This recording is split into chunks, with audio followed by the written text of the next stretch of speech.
Hare Krishna,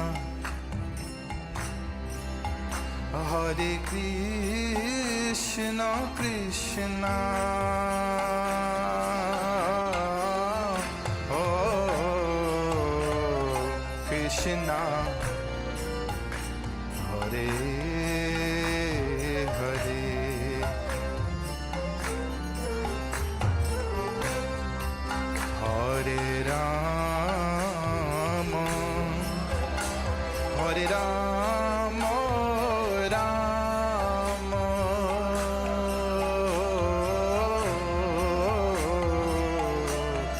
Rama, Hare Hare.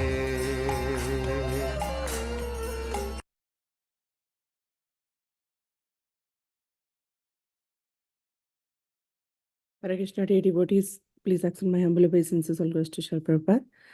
Thank you all for joining His Holiness Candramauli Swami Maharaj's daily class. Today, we are going to have Her Grace Sridevi Mataji to enlighten us. We are continuing the series of Srimad Bhagavatam, first canto, chapter number 16, verse number 7. Hare Krishna Mataji, please accept my humble obeisances. All goes to Srila Prabhupada. Thank you so much for your time and association. Mataji, I'll share my screen again. You can take over. Thank you, Srimati. Please accept my most humble obeisances. All glories to Srila Prabhupada. All glories to Gurudev. Can you hear me? Yes, Mataji. Yeah. Okay. Thank you very much. Dear Vaishnavas and Vaishnavis, my humble obeisances. Vancha kalpatarubhyascha kripa sindhubhya eva patita nam pavanebhyo Vaishnavebhyo namo namaha. I thank you all for giving me an opportunity to serve you through the Srimad Bhagavatam class. And I humbly seek your blessings, your mercy, your empowerment, so that by your mercy, I may be able to do justice and speak something that is truthful, beneficial, and pleasing to the Vaishnavas, Guru, and Krishna. Thank you so much. So yes, we are continuing our reading of chapter 16, canto 1. We are on verse number 7. As Guru Maharaj said, it's a very interesting chapter because it speaks of so many things that are very important for our spiritual life. So we'll start with the prayers and then read the verse. Om Namo Bhagavate Vasudevaya. Om Namo Bhagavate Vasudevaya. Om Namo Bhagavate Vasudevaya. Narayanam Namaskritya Naram Chaiva Narottamam Devim Saraswatim Vyasam Tato Jaya Mudirayet Nasta Prayeshva Bhadreshu Nityam Bhagavata Sevaya Bhagavati Uttama Shloke Bhaktir Bhavati Naishtiki Kshudrayusham Nrinamanga Martyanam Ritam Ichchatam Iho Pahuto Bhagavan Mrityu Samitra Karmani. Translation and purport by His Divine Grace A.C. Bhakti Vedanta Swami Prabhupada, Srila Prabhupada Ki Jai. O Sutta Goswami, there are those amongst men who desire freedom from death and get eternal life. They escape the slaughtering process by calling the controller of death Yamaraj. Purport. The living entity, as he develops from lower animal life to a higher human being and gradually to higher intelligence, becomes anxious to get free from the clutches of death. Modern scientists try to avoid death by physiochemical advancement of knowledge. But alas, the controller of death, Yamaraj, is so cruel that he does not spare even the very life of the scientist himself.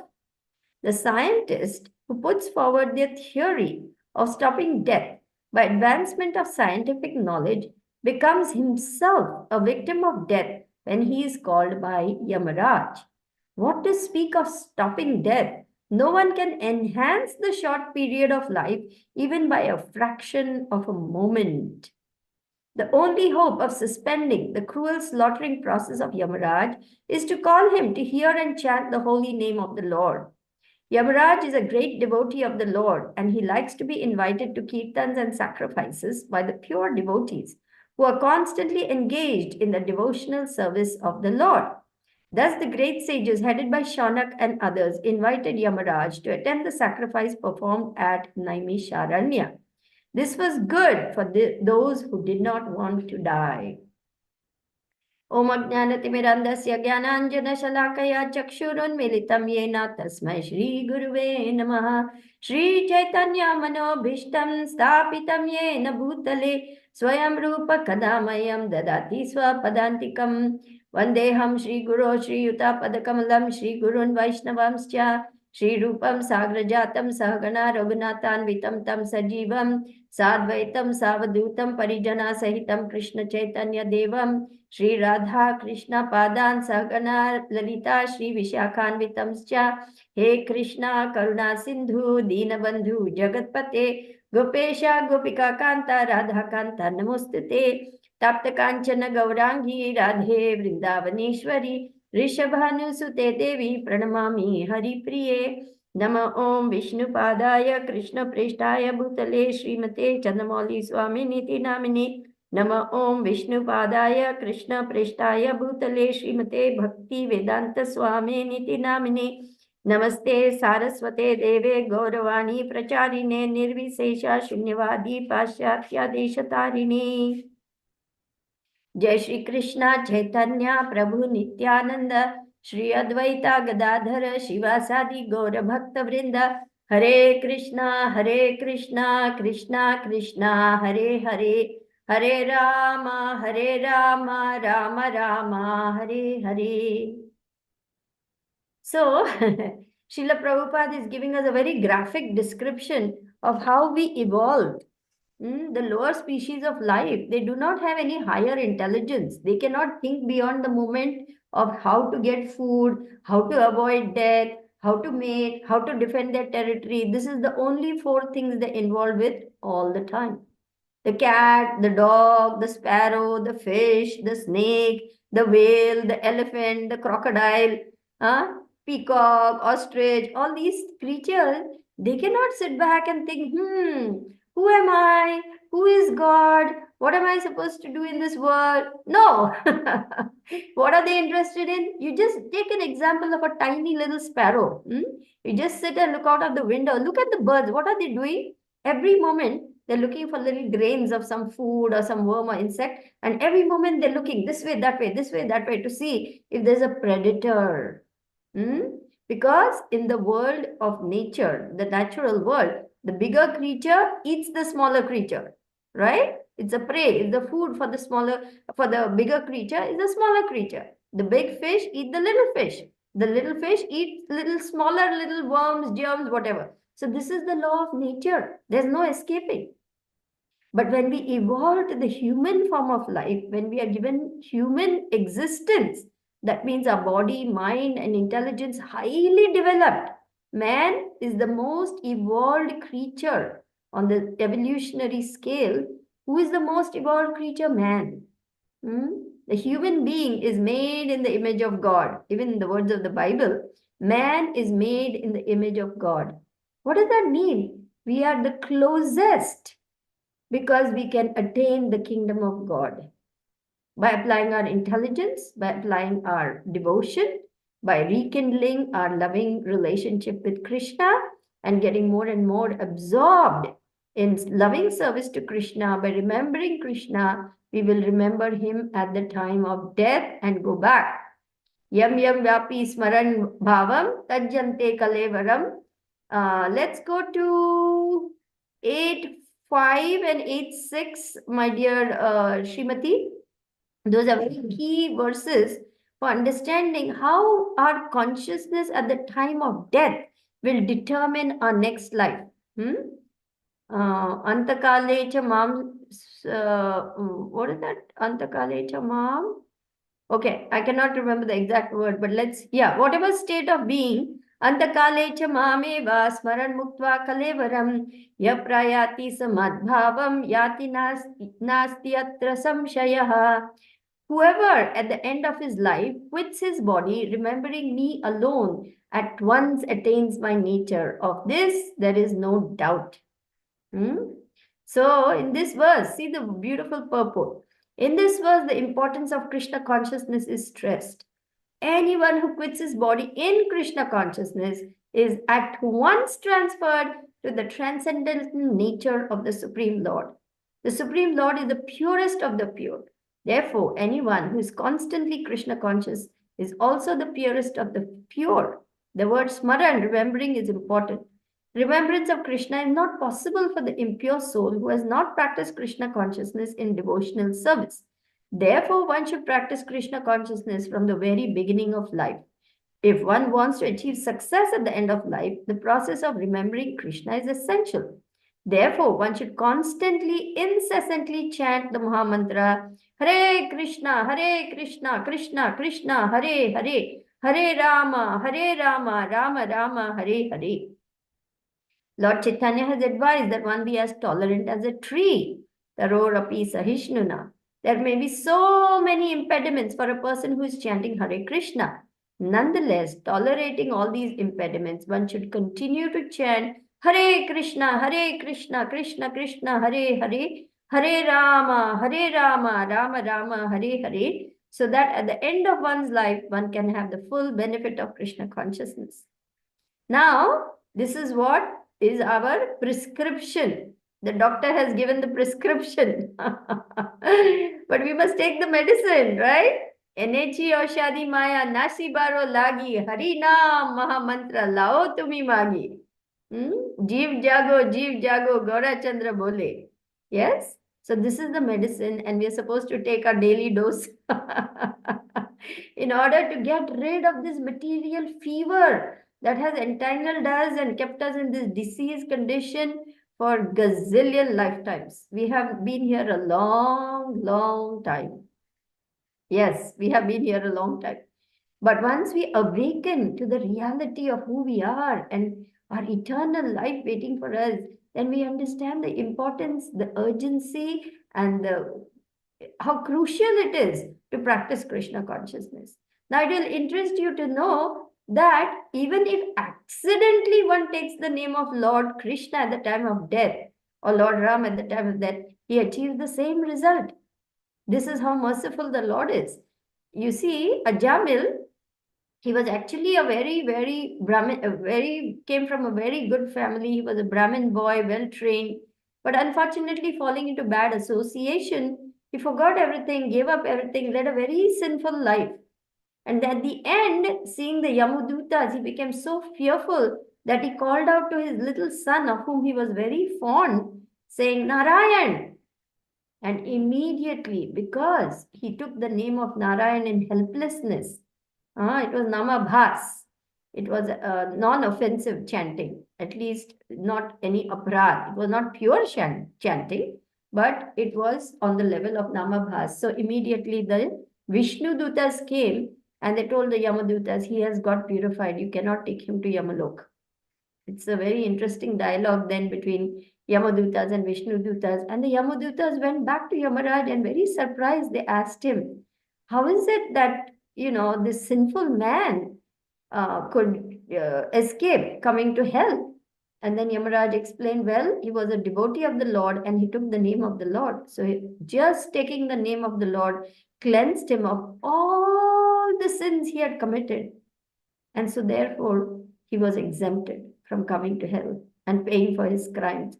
Now, Ajamil saw all those things. He had become so fearful and he saw the Yamadutas, So when he was given his life back again, he immediately resolved to go to Haridwar and continue his devotional service and make his life perfect. He repented for what he had done. Very sincerely, he repented. And then finally, he just made his life perfect and went back home, back to Godhead. Interestingly, Srila Prabhupada also gives the example of a Muslim man. He was in the jungles or something and a wild boar attacked him and pierced him with his tusks. Now the word in Urdu language for a pig or a boar is haram. So he died saying haram, to that pig. And then because it is the name of Lord Ram, Ram, the Lord accepted it that he was calling, oh Ram, and took him back to Godhead. He was a Muslim man. He had no idea of Krishna consciousness. But this is how powerful the name of God is. This is how powerful it is. So just imagine one who is constantly in Krishna consciousness, constantly serving the Lord, constantly chanting the name of the Lord, how merciful the Lord will be, and how much he wants his devotee to come back to him and gives him all facility to remember him. Because remember, Krishna will reciprocate with us according to our desire. So if you want to remember Krishna, he will give us all the possible remembrance capacity. If we want to forget Krishna, he will give us all the possible forgetting capacity. 15:15. Let's go to 15:15, my dear Srimati. That goes like this. Sarvasya chaham Ridhi sanivishto matta smritir jnanam apohanam cha Vedaischa sarvair aham eva vedyah Vedantakrit vedavid eva chaham. I am seated in everyone's heart. From me come remembrance, knowledge, and forgetfulness. By all the Vedas, I am to be known. Indeed, I am the compiler of Vedanta and I am the knower of the Vedas. So the end of all scriptural study is to know Krishna.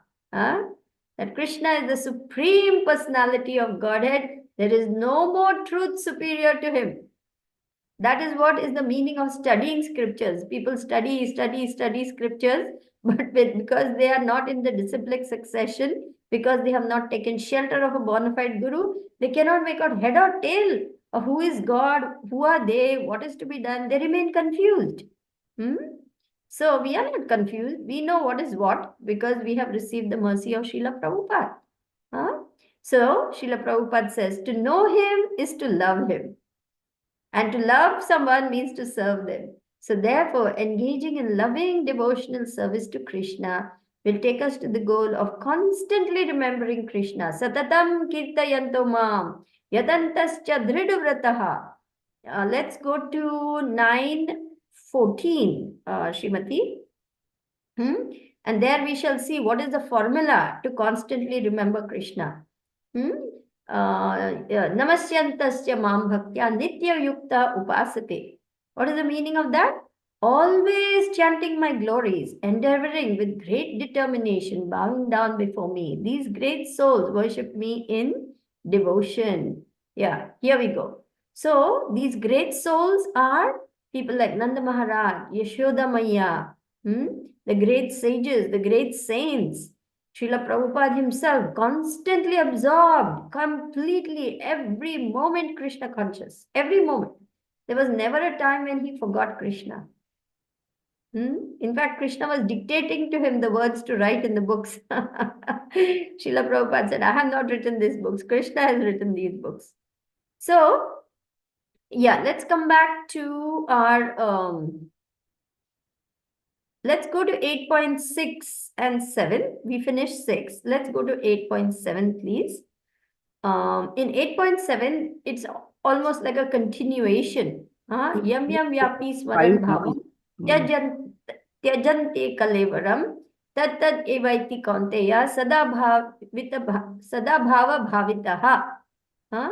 Yam yam vyapi smaran bhavam tyajante kalevaram tam tam evaiti kaunteya sada tad bhava bhavitaha. Whatever state of being one remembers when he quits his body, O son of Kunti, that state he will attain without fail. So that is why Srila Prabhupada said, you do all your sadhana, you do all your bhajan, you do everything, but you will be tested at the time of death. The time of death, we will be tested. How much we are really thinking of Krishna as we are going about our daily tasks, the test will come. Just like a normal exam, we may say, oh, I'm studying hours and hours, but inside I'm looking at my cell phone. Every time daddy and mommy come, I close the book, I close the cell phone, hide it, and I pretend I'm studying again. But at the time of exam, how much I have studied, how much I remember will be tested. The same way, whatever we are doing daily will have an impact at the end. So, whatever little bit we do in Krishna consciousness, we must try to do it with all our heart and soul, with all sincerity, knowing that the end is coming. It is in our interest to do it as sincerely as possible so that we are progressively more and more Krishna conscious day by day. Not that we wait, when I'm 75, I will really become serious about chanting. Who knows if I'll see 75? We don't know. Any moment, right? So the time to become serious is now. So if we become transcendently absorbed in Krishna's service, just see the last 3 lines. If one is transcendently absorbed in Krishna's service, then his next body will be transcendental, spiritual, not material. Therefore, the chanting of Hare Krishna, Krishna Krishna, Hare Hare, Hare Rama, Rama Rama, Hare Hare is the best process for successfully changing one's state of being at the end of one's life. So this the scientists don't know. They have no idea. They think by manipulating the material energy, they can somehow or the other prolong life. And as Srila Prabhupada said, the scientist laboriously tries so many experiments in his laboratory, and in the end, old age gets him, or an accident gets him, or some injury gets him, or a disease gets him, and he's gone. So that's the end of Mr. Scientist. Srila Prabhupada challenged the scientists, can you produce even one mosquito in your laboratory? I'll give you all the chemicals you want. Can you produce even one mosquito? You can't even produce one mosquito, and you're talking about you're going to prolong life by manipulating the material energy. That's so ridiculous. But the scientists do not know. They have no idea because they're simply absorbed in the material energy and they have no idea of the spiritual energy. But we know that there is spiritual world and material world, spiritual energy and material energy, because we are receiving this knowledge in disciplic succession from God himself. This knowledge is apaurushaya. It is not man-made. It is given by God himself, Krishna himself. So we are very confident of what Srila Prabhupada has given us.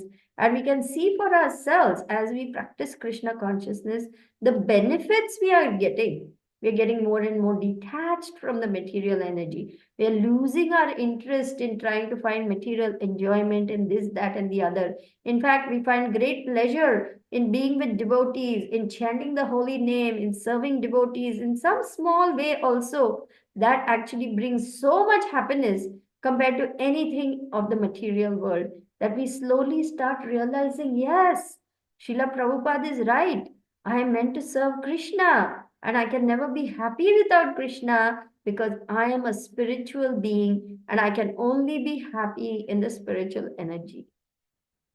This fact, once we start realizing, we start taking Krishna consciousness very seriously and we progress towards the goal of life, which is what?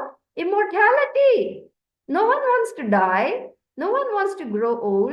No one wants to get diseases. But all these things are forced on us. But if we are serious, we can make this the last time it happens. In fact, we are supposed to do that. Srila Prabhupada said, finish up your business in this life. Don't make me come back.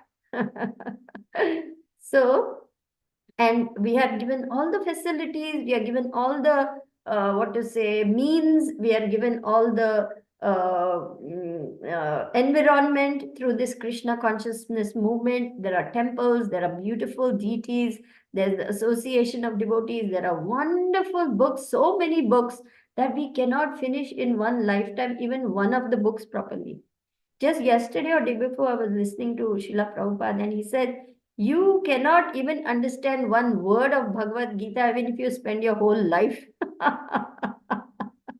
It takes lifetimes even just to understand Bhagavad Gita, what to speak of Srimad Bhagavatam, what to speak of Chaitanya Charitamrita, what to speak of so many wonderful literatures given to us by the great sages. First, let us get through these 4 books that Prabhupada has given us. Then we can worry about higher knowledge. We cannot even do this much. I mean, I'm speaking of myself. Maybe for you it's different, but for me it's a big struggle to make the time that I would like to and really focus on systematic study of Prabhupada's books. That is what is essential. Okay. What to speak of stopping death? No one can enhance the short period of life even by a fraction of a moment. But you know what? Krishna can. Krishna can. I remember Guru Maharaj saying, if you want to lengthen your life, do one thing, start preaching. Then Krishna says, oh, this chap is preaching. I'm going to keep him here for a little longer so that he can do more preaching. So this is just, Guru Maharaj was saying. So I'm repeating what he is saying. It is true. So if we want to live a long life, basically, it must be a quality life. There's no point just living long. Even trees live for a very long time, but what's the use of that? So however short our life is, maybe our life is very short, but let's make it meaningful. Let's make it purposeful. Let's make it exemplary by practicing Krishna consciousness and by giving Krishna consciousness to others. Bharat bhumite manushya janma hoilo jar, janma sarthak kari karo para upkar. Those who are born in the holy land of India, in the human form of life, have a tremendous responsibility to make their life successful, help others make their life successful. This is actually the business of Indians. Srila Prabhupada says, India has no other business. Which means Indians have no other business. So, okay, here the only hope of suspending the cruel slaughtering process of Yamaraj is to call him to hear and chant the holy name of the Lord. Yamaraj is a great devotee and he likes to be invited to kirtan and sacrifices by pure devotees who are constantly engaged in the devotional service of the Lord. Thus the great sages invited him to attend the sacrifice performed at Naimisharanya. This was good for those who did not want to die.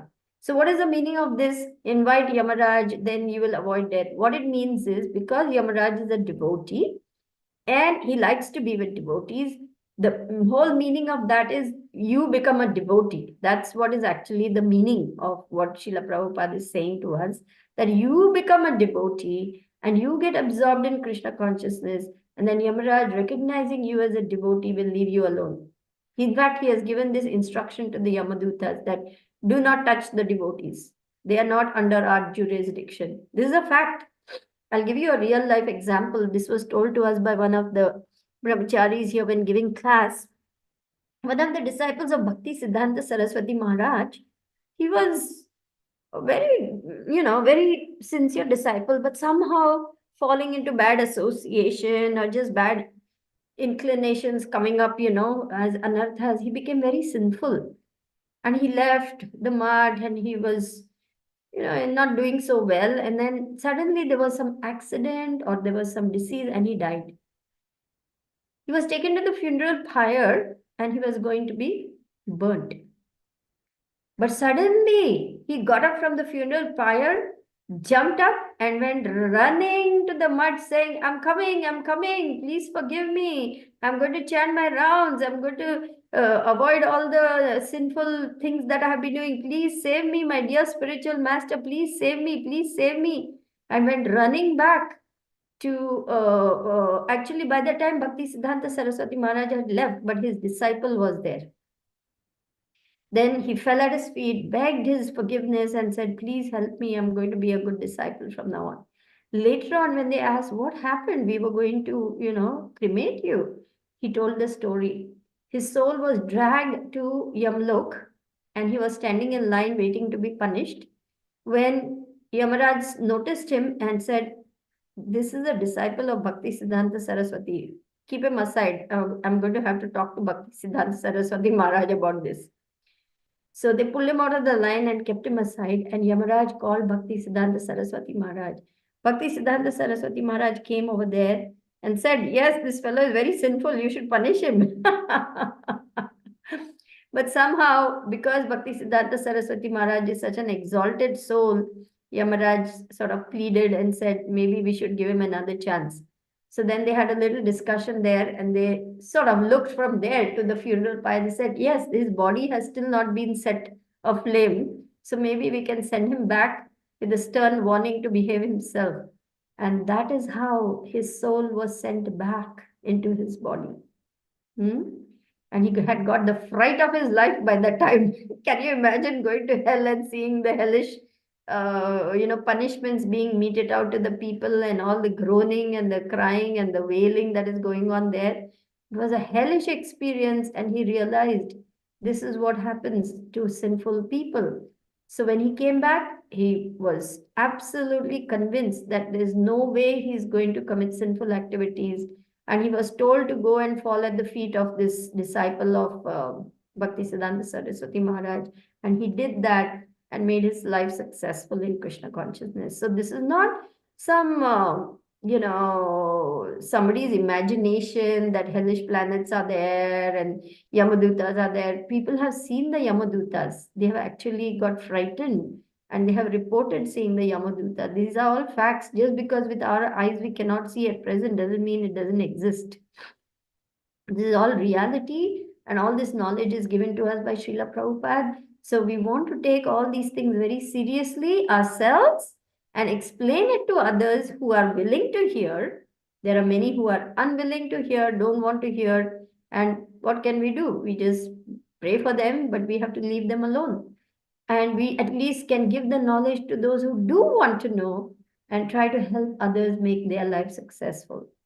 So thank you all for listening very patiently to this long monologue. We can open up for comments, questions, corrections. Hare Krishna, Mataji, thank you so much. You nicely explained this verse and all the references are very nice. Dear devotees, if you have any questions or comments, you can please go ahead now and please turn on your cameras if possible.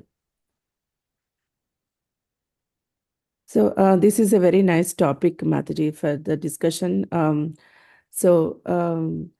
was wondering, like, suppose when we will be on the deathbed, suppose our family members are not devotees or they don't know what to do. Like suppose at the time of death, Yamaraja should hear the kirtan and all, right? So that's what it's wrote. So, but suppose if we die in a place where there is no kirtan or there is no devotees around us, at that time, what happens, Mataji? Will Yamaraj recognizes us, like whatever we did, small thing in our life, will it be counted by him? That is why devotees always wearing this kantimala. This is our dog color. This is our protection. Because the Yamadutas leave us alone. They are not to touch the devotees. So constantly having this mala around your neck. In fact, it is so important to have the tulsi mala around our neck that if this breaks, we are not supposed to eat or drink until we replace this. Oh, okay. Is that important? So accidentally it breaks, immediately you should have one on hand to put it around your neck, or until you get another one, you cannot eat or drink anything, not even a drop, until you immediately put it on again. This is very, very important. Always have tilak on your forehead as well as the 12 auspicious markings on the body. Most important, try to be as Krishna conscious as possible, so that if death comes, we are thinking of Krishna. So even if no one is around, Krishna will know that this is my sincere devotee and they are trying their best to remember me. The grace of Guru and Krishna will be there for you. Even if we are alone in the desert and death comes, Guru and Krishna will be with us. There is no place where the grace of Guru and Krishna cannot go. It can be a cave, it can be a mountain, it can be a desert. We may be all by ourselves, all alone. But Guru and Krishna will never abandon us. They will never leave us. They're always with us every moment. Every moment. Krishna is with you in your heart every moment. So he knows. He knows your heart. He knows your mentality. He knows what you have done. And Krishna says, even if my devotee forgets me at the time of death due to the bodily airs being disturbed, voice choked up, cannot call out my name, I will remember my devotee. I will force myself into his mind and help him to remember me so he comes back to me. So Krishna is seeing what we are doing every moment, every day. And he's not going to abandon his devotee just like that. Also, if that's if we are truly alone. I'm saying truly alone in the sense that no devotees are around.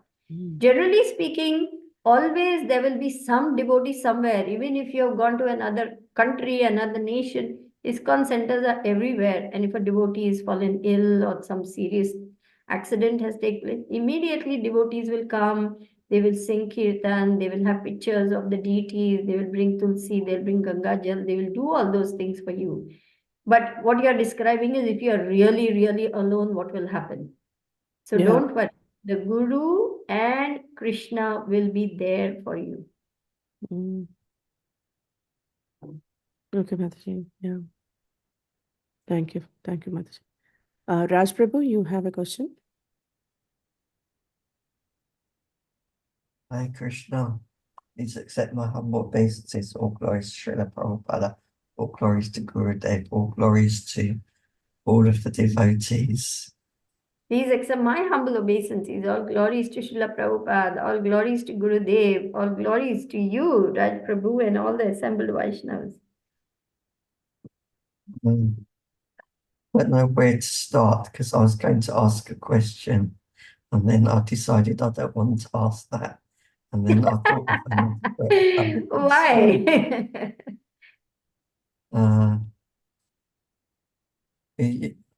Srimati was asking about the time of death and when actually is the time of death? 'Cause sometimes we hear that every moment is a time of death. Sometimes we hear that we're dying at every moment. So when actually is the time of death? Right. Actually, what you said is 100% true because Srila Prabhupada said we are dying every moment. If you're 27 years old, already you have died 27 years, and whatever the rest of your lifespan is left. So every moment we are dying, and Srila Prabhupada describes death is the final last breath that we take. But we never die. We never die. Our body dies, but we never die. So death is simply change of the body. Change of the body is death. So what kind of body we will get next depends on our activities in this life. But so there is no death. Yeah. Actually, life is eternal. Life goes on. And this life has, the soul has kept on inhabiting so many bodies, life after life. But the soul is actually changeless. It has no birth, it has no death. It's eternal. It's because it's part and parcel of Krishna. So what is death? It's just the body just gives out, the machine gets worn out, and the soul has to move on. So there is no death, really speaking. You cannot die even if you want to.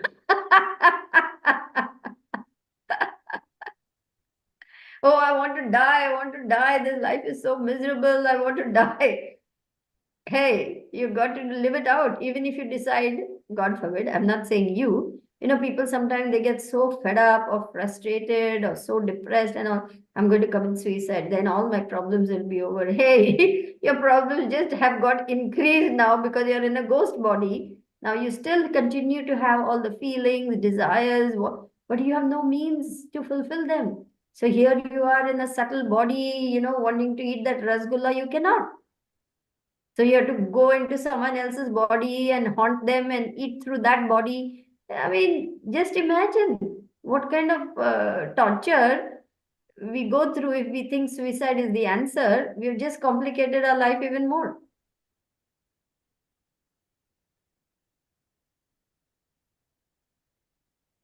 Thank you, Sridevi. Thank you, Raj Prabhu. You're so cute. Hare Krishna. I don't know if that satisfies you, but feel free to ask Gurudev. Okay? That may help. Hare Krishna, Namrata Mataji. Please go ahead. My humble obeisances, all glories to Srila Prabhupada, all glories to Guru Maharaj, all glories to you, the wonderful service. Please accept my humble obeisances. All glories to Srila Prabhupada, all glories to Gurudev. Hare Krishna. Firstly, thank you very much, Mataji, for the class. Your classes are always reminders for me that keep along the process. I mean, stay in line with the process. Stay in line with the process. So, thank you. I mean, staying fixed is at least what you help me remember. So, thank you for that. Mm-hmm. So, I don't have a question though, but I just wanted to. The last story which you mentioned was really touching, and I could remember one of the incident when I went through my grandmother's death, the last time of my grandmother when she was leaving the planet. So it was just half an hour. I was just going to. I was on the way to back to my mother's place, and just half an hour back I reached, my grandmother left the body. So I couldn't see, but my aunt narrated me what happened at that time. So she was listening to Bhagavad Gita before she was dying, and I think it was 18.54 what she was listening to. And Kirtan, I think Prabhupada's tape was going on, and she suddenly felt like a hiccup, some sort of thing. And sorry, my aunt, I don't know from where she got that,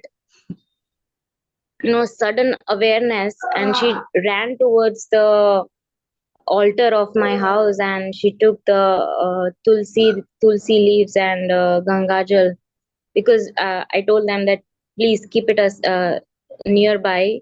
We can need it anytime. So they kept it, and somehow she got awareness, and she ran and she put the tulsi leaf and put the gangajal at the last time.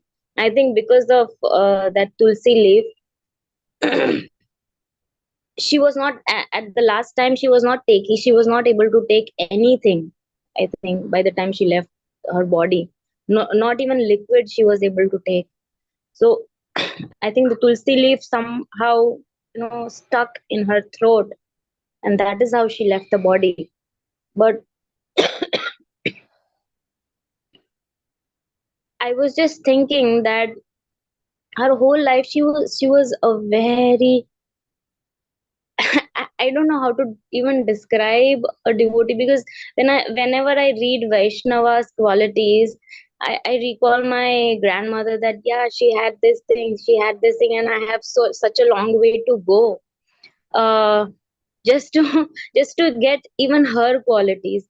So after reading scriptures, and I many times recall her.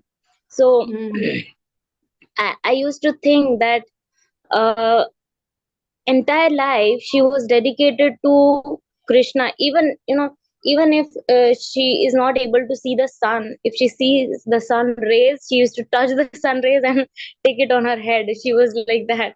So she was so dedicated to um, the Vedic culture. She was very much, I cannot say that she was into Krishna consciousness, but yes, she was in her mind, she was in, because from her, I can say that Krishna conscious came to me.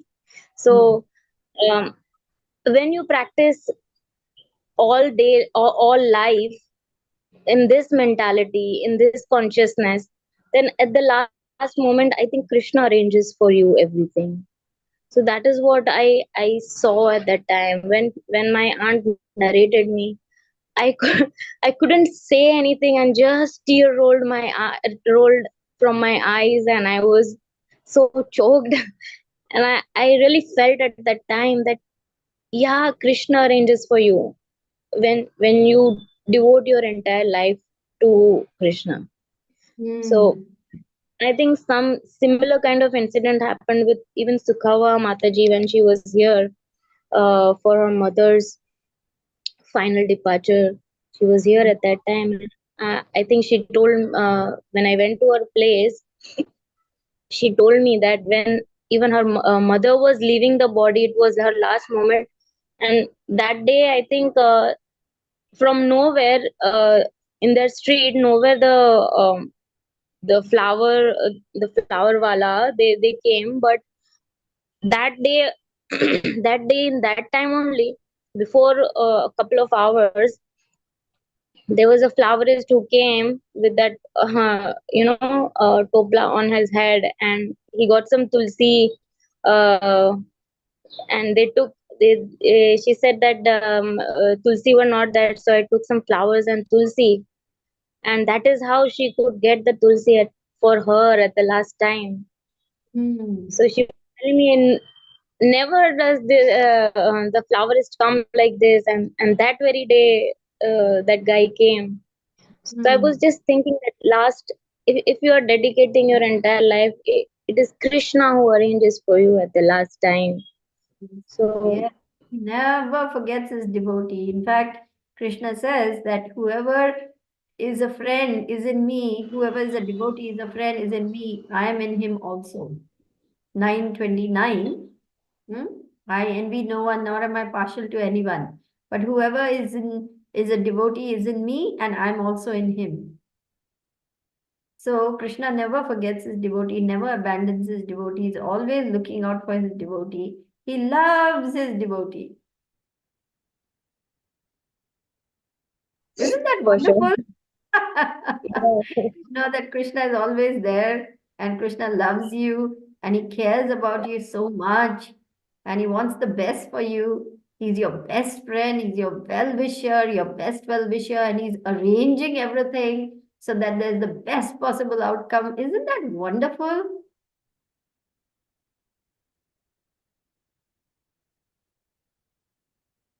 Totally. I mean, sometimes when you have this extraordinary experiences, you definitely feel Krishna. None other than Krishna can do this. So yeah, when you have these experiences, it's out of the world. And when Guru, the Acharyas, when they narrate this thing, I think the last incident which you narrate, I could feel that how Krishna interferes like this in loving way to in the devotee's life. So that is what our gift is, our devotee's gift is. So we It's want interesting. Krishna to keep interfering. Yes. It's interesting that you should say how Krishna arranges even for the loved ones of his devotees, even though they may not directly have gotten involved with devotional service because they are the mother or the father or in some way related to a devotee. Krishna takes such care. This is an incident with Guru Maharaj himself told us about the mother of Jayananda. The legendary Jayananda who organized the first Rath Yatra in San Francisco. He was a disciple of Srila Prabhupada who left the planet before Srila Prabhupada. And Srila Prabhupada was so fond of Jayananda, very, very fond of Jayananda. Anyway, many years had passed, and she's actually our god sister Kalindi. She's the first disciple of our Gurudev. She was working in the hospice as a nursing assistant or something in the hospice. And one lady was brought to the hospice. She was obviously, very elderly and was going to give up her body and everything. And then when she saw Kalindi, she says, "Oh, my son was one of you. His name was Jayananda." And Kalindi was like, "Oh my God, this is Jayananda's mother." Obviously, she made, nice arrangements and everything and saw to it that, everything went off well. And she then later on wrote to Guru Maharaj about it, that how this lady came and how isn't it such a remarkable coincidence that of all the hospices in California, that lady comes into that hospice where there's a devotee working. Just see how Krishna arranged all that so that Kalindi could, do everything she could do as a devotee for her. And this is years after Jayananda left. 1977, November 13th, November 14, Srila Prabhupada gave up his earthly pastimes. And I think Jayananda passed away in May or June. So 1977 is a long time back, right? And this happened, I think, maybe 2010 or 12 or something. So 30 years, 40 years later, 40, 50 years even later. But Krishna never forgets. Krishna never forgets anything. And so he arranged for this devotee to take care of Jayananda's mother. Isn't that amazing? Yeah, I think similar kind of incident is with Indradyumna Swami mothers also. Yes. He narrated some incident like that. Yeah, it's quite interesting, and there are many such incidences in ISKCON like that. Many. Right. And actually, Srila Prabhupada himself said, the parents of my disciples will understand the value of this Krishna consciousness movement because Krishna will come for them at the time of death, because they will see Krishna at the time of death. So Krishna, is so magnanimous, not just to his direct devotees, but to the loved ones of his devotees, even though they may not have been, in Krishna consciousness. So merciful. Thank you, Mataji. Yeah, yes. Kamba dayalum sharanam vrajema. You know that famous verse? Alas, how can I take shelter of one more merciful than he who gave the position of a mother in the spiritual world to a she-demon, Putana? Third chapter, Srimati, can we go to the third chapter, third canto, second chapter, I think was somewhere between 15 and 20, it may be. Third canto, second chapter. The last line is, Kamva dayalum sharanam vrajima. Second chapter.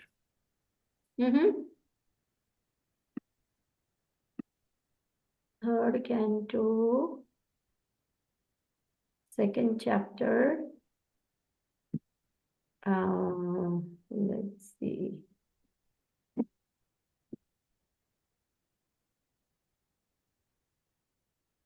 Twenty-three. 3:23. 3:23. Yes, Mataji.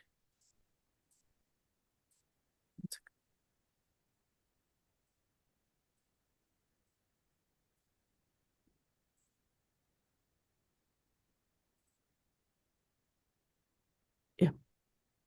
There we go. Ahobakiyam sthanakala kutam jigamsaya papayat apya sadvi lebhe gatim dhatri uchitam tatonyam kamva dayalum sharanam vrajema. Translation. Alas, how shall I take shelter of one more merciful than he who granted the position of mother to a she-demon, Putana, although she was unfaithful and prepared deadly poison to be sucked from her breast? Here is an example of the extreme mercy of the Lord even to his enemy. It is said that a noble man accepts the good qualities of a person of doubtful character, just as one accepts nectar from a stalk of poison.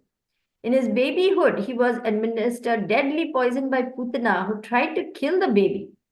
And because she was a demon, it was impossible for her to know that the Supreme Lord was no less than the same Supreme Personality of Godhead, even though playing the part of a baby. His value as a Supreme Lord did not diminish upon his becoming a baby to please his devotee Yashoda. He may assume any form other than that of a human, but it doesn't make the slightest difference. He is always the same Supreme.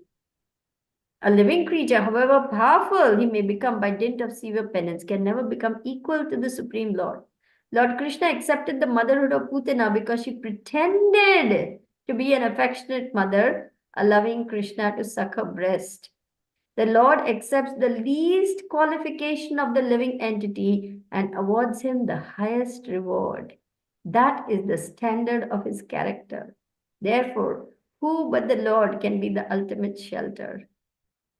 This is a very famous verse, and Srila Prabhupada was very fond of quoting this verse. In fact, when Gadadhar Pandit and I think Mukunda went to see Rishabh, who is Radharani's father in Chaitanya Leela? What's his name? With P. He was, playing the part of a very rich man, His hair was all, covered with fragrant oils.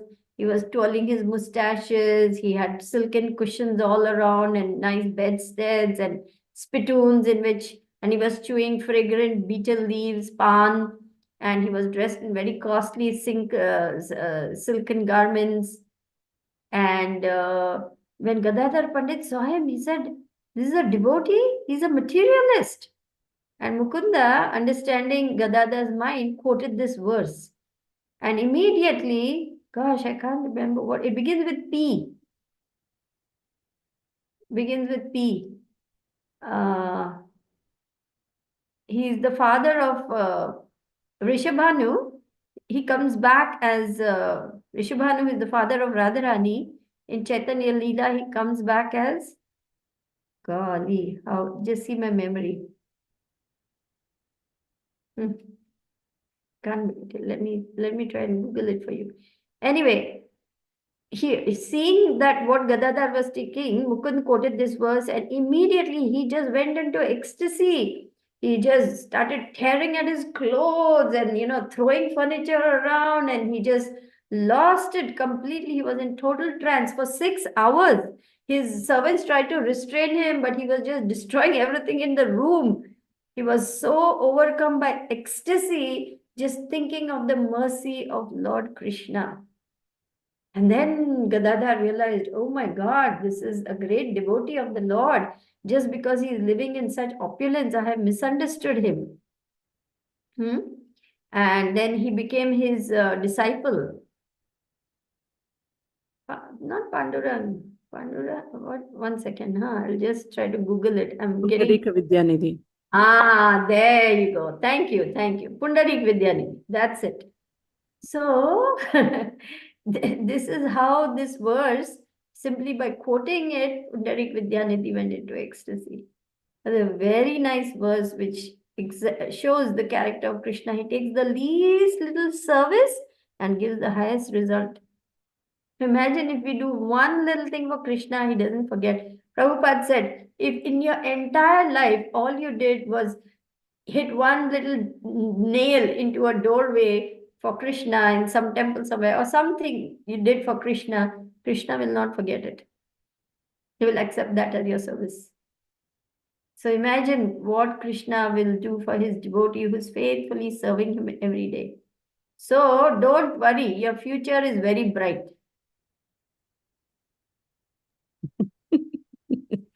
Yes, Mataji. Thank you. Mataji, so on this topic, on this note, so I want to ask you, like, so we no need to focus on big projects, or just focus on our sadhana or reading, or as you said, like previously also in the class. So don't worry, or should we constantly think about doing big things, or like, you understand, right? So whatever small sadhana we are doing, we just focus on that first and then go to the next steps. Or instead, yeah, we are doing our sadhana, we are doing our reading, attending classes and all. But apart from that, suppose I have a desire of doing something big for Guru Maharaj, or for Srila Prabhupada, and to help devotees or to help others or new people to come to Krishna consciousness. So all these things, so should we focus step by step, or like, I'm not able to understand like how we should focus, think on them, Mataji. Yeah. It is very wonderful. It is very wonderful. Srila Prabhupada said, I have this disease. I cannot think small. I can only dream big. So it is very wonderful. In fact, Prabhupada wants us. He said, now tax your brains how to spread this Krishna consciousness movement. So there's absolutely no harm. Not only no harm, it is recommended, it is wanted, it is needed that devotees keep thinking of how to expand Krishna consciousness, how to help devotees. This is our constant meditation actually. So it is very wonderful that you are thinking of how to do more, how to serve more. This is our mood. So nothing wrong in thinking these things. Nothing wrong in thinking big things, planning, dreaming, etc.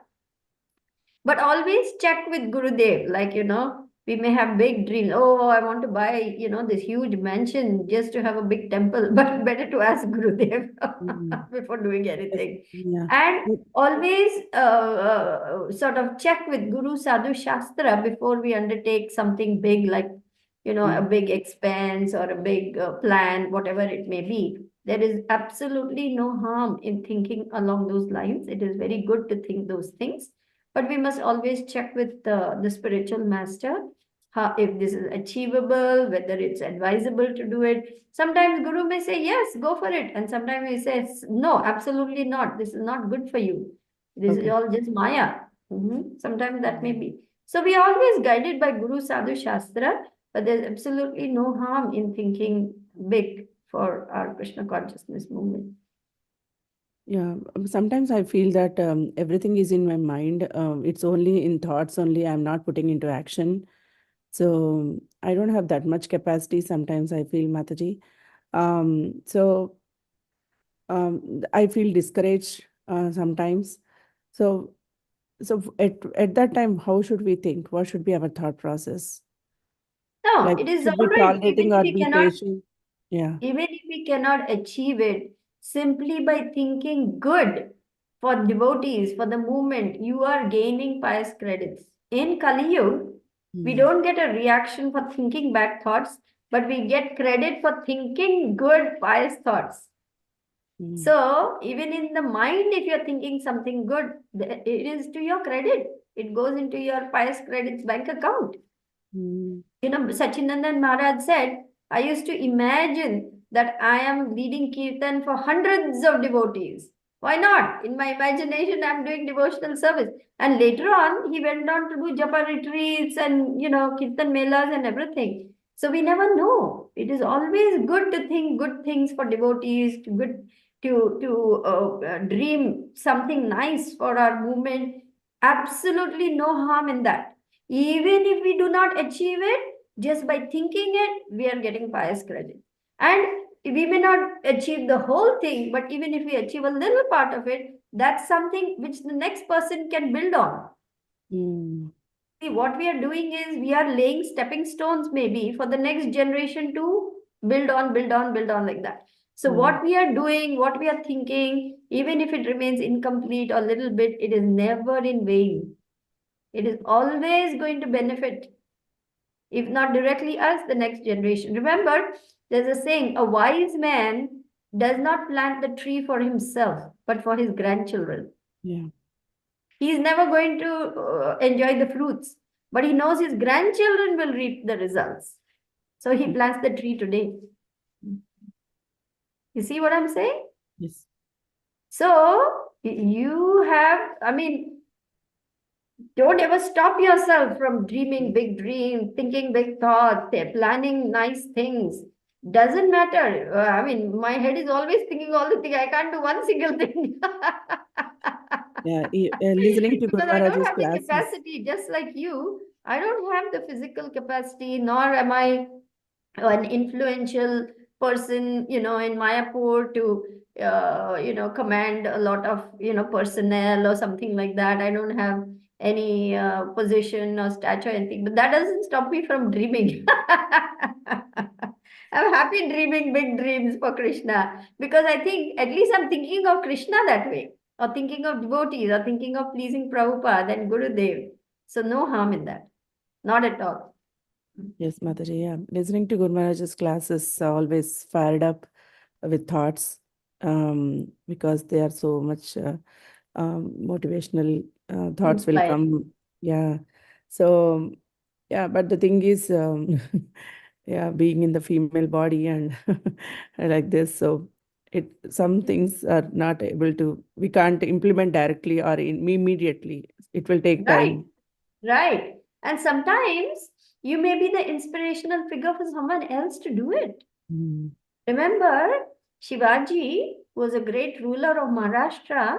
He remembers hearing stories of Ram, Krishna, and the great Hindu culture at the knee of his mother. His mother used to tell him the stories of ancient heroes and, the Lord himself and all. And hearing that, it induced a burning desire in him to establish a kingdom where Hindu Raj could be there. That time the Mughals were very powerful. And so the hand that rocks the cradle rules the world. So as a mother, you have a tremendous influence on your children. And whatever we may not be able to do, maybe our children or grandchildren will do it. So what?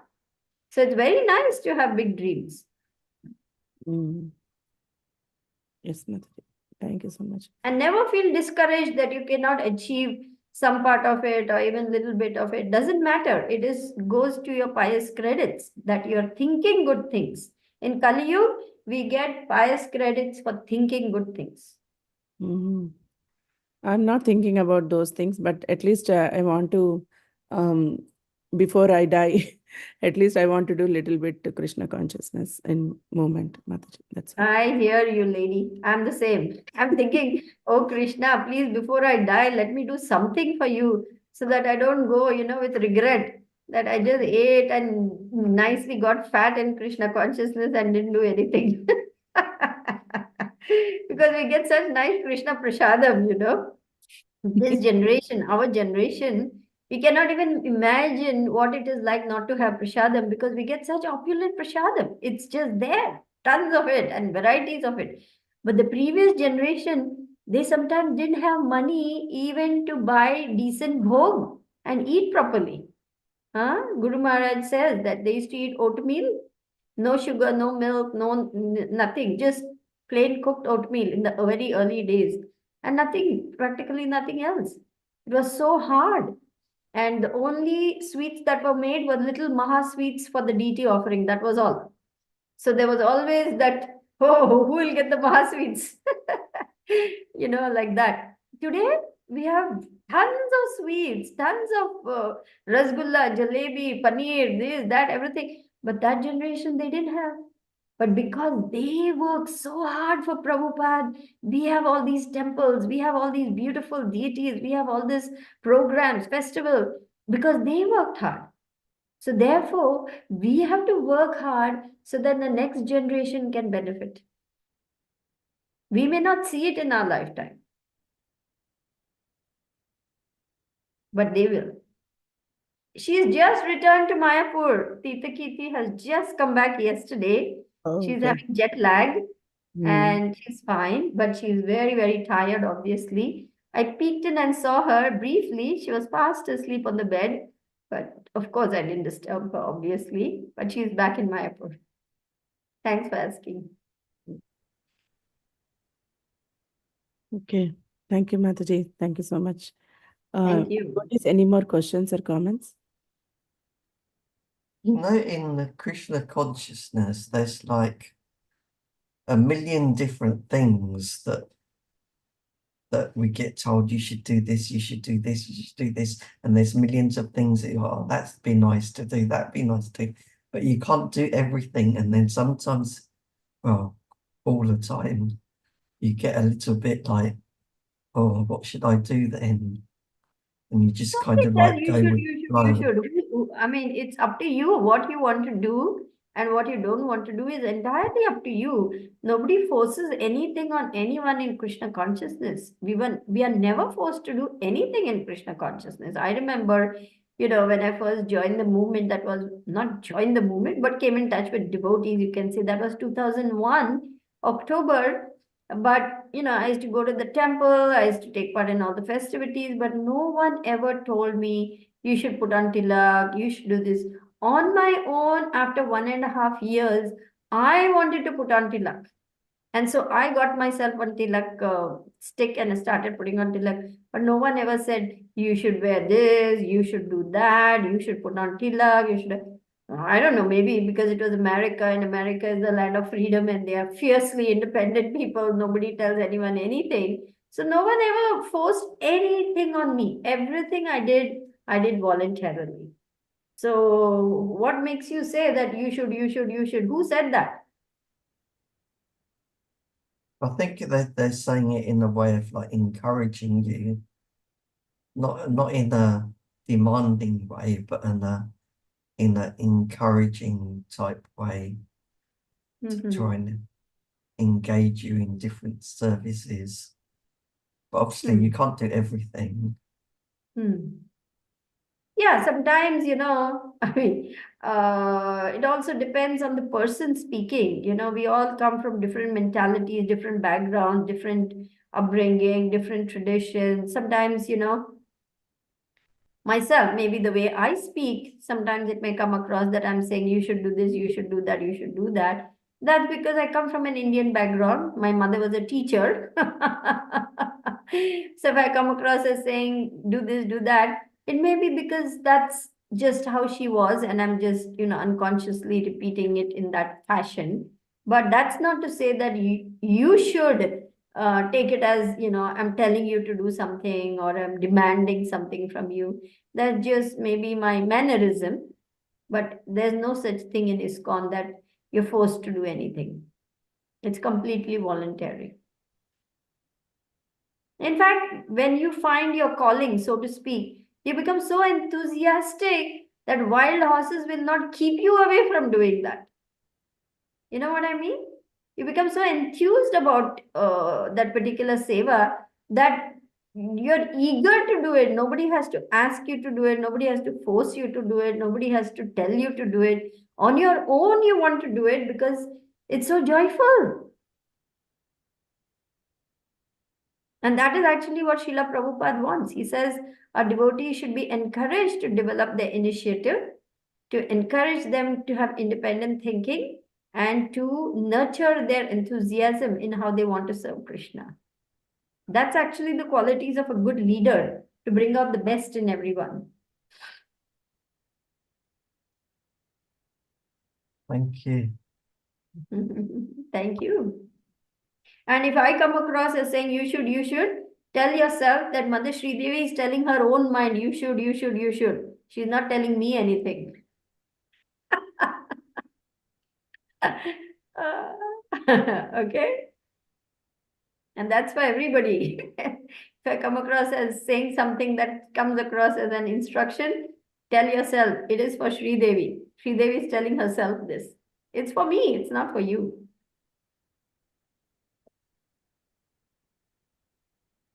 Thank you, Mataji. Any more comments or questions, devotees?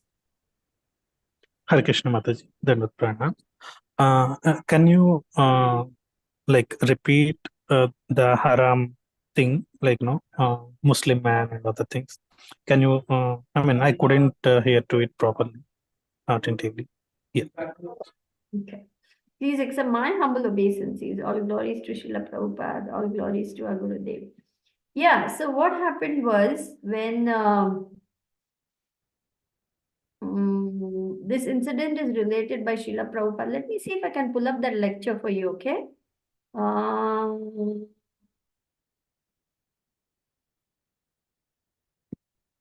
To prepare for this class, I was actually looking up what Srila Prabhupada said on this particular verse.